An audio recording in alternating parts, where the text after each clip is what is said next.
aos olhos do Pai.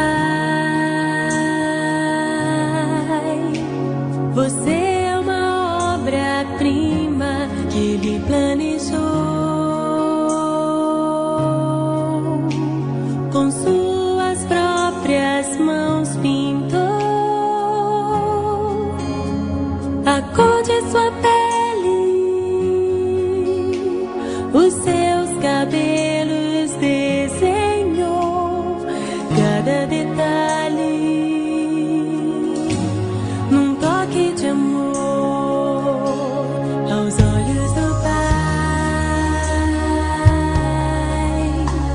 Você é uma obra-prima que Ele planejou.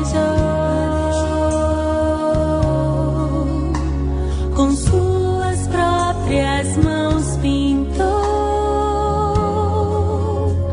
a cor de sua pele, os seus cabelos desenhou, cada detalhe num toque de amor.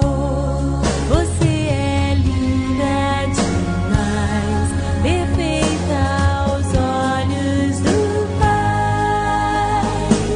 Alguém igual a você não vi jamais.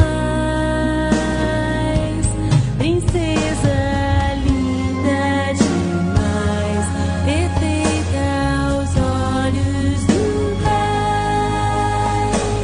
Alguém igual. Vocês querem que Pedro seja batizado na mesma fé que estamos professando? Pedro, eu, teus pais e padrinhos, essa comunidade, te batizamos em nome do Pai, do Filho e do Espírito Santo. Amém. Obra-prima que Ele Vamos, planejou. Pedro!